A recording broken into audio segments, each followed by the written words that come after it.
Hello everyone, it's me, California Bird, back with another awesome LEGO video. So today we're going to be looking at something that I actually received in the mail quite a while ago. So I'm going to post this video, late 2020, but I got this, I think, in probably 2018. So essentially there was this person who was running a channel, or not a channel, a website called Power Pig Builds. He did some really awesome stuff. He was doing LEGO bonsai setups, arcades, old computers and office stuff. It was really cool, and he was also doing like custom printed pieces and everything. It was pretty awesome. What happened was he was hired by the LEGO Group, and after he was hired by the LEGO Group, he shut down his, basically, it was essentially, I guess, a side hustle at the time for selling these LEGO sets and LEGO instructions. Nowadays, you can go to the website and download all of his stuff for free. So I'll leave a description down below. But before he shut that place down, I was lucky enough to order a couple of those builds, and I have those in here right now. So all the pieces, printed pieces, and we're going to jump in here, see what I got, and then I'll put up another video where I build them and review them. But definitely check out his stuff down in the video description. But let's go ahead and open up this box and see what I got. Now I do have to say, this box itself and the way it was shipped, if I can get it open, was one of the most beautiful ways I've seen Legos basically being sold by a third-party distributor. Brickmania, with their more recent like Black Series boxes, are also really high up there in terms of quality. But I just absolutely love how there's the attention to detail to do this wrapping, essentially with the tissue paper. He has, of course, instructions on how to contact him if there ever are any issues. And then when you peel this back, what I thought was really cool, I haven't open this up further, but it looks like a lot of these bags are in the electrostatic packaging. So if you've ever purchased hard drives or like some computer parts way back in the 90s, I guess RAM used to come in them and other pieces. Nowadays they usually come in plastic. But still, if you purchase hard drives, I should say platter hard drives, they'll come in this basically electrostatic plastic. It's this kind of silvery plastic. I think that's pretty cool.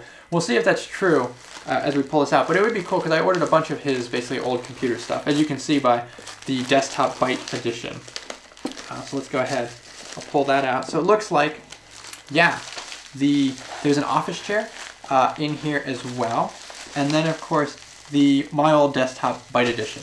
And if I remember correctly, this is the one that most looked like kind of what I had as a kid growing up. So we'll have some fun putting this thing together.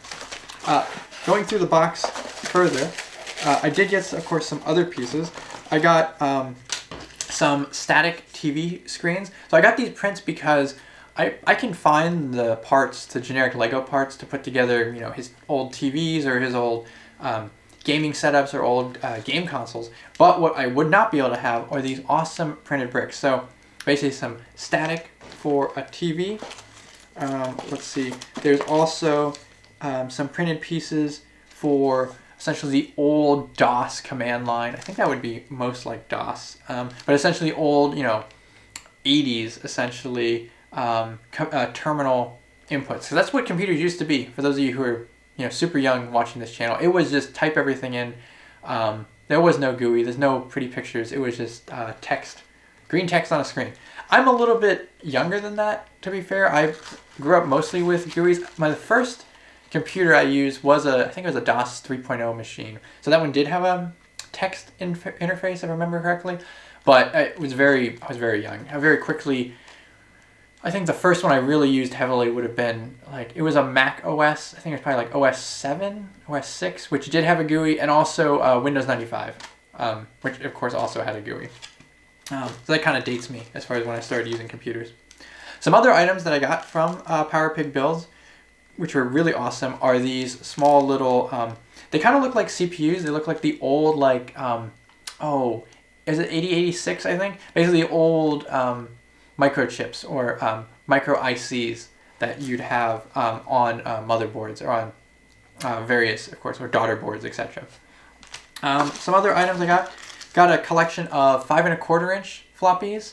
So they're the much larger, actually floppy floppies. I don't have an example to show you guys, but I'm sure you can find another video on YouTube. And then also some 3 1/2 inch floppies, which are the floppies that I grew up with as a kid.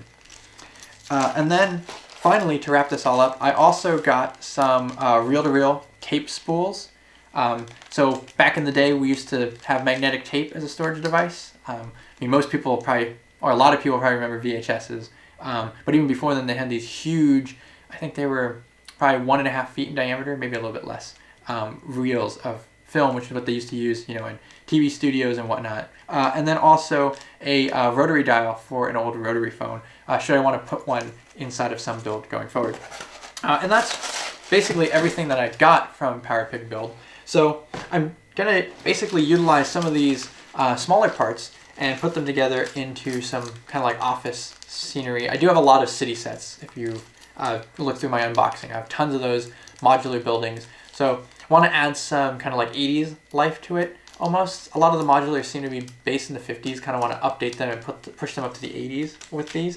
And then of course, we're going to have a video out of me putting together this desktop computer. So that's going to be super nifty and cool. So I would definitely recommend checking out this guy's stuff. It's really cool. I haven't built any of it yet, but looking through the instructions that were on there, they're free, they're cool, and they might give you some inspiration. If you've enjoyed this unboxing, definitely hit a thumbs up down below. It helps out the channel.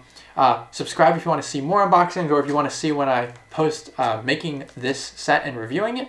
And if you didn't like this video, leave a comment down below. Tell me how I could improve it. But anyway, this has been California Bird. See ya.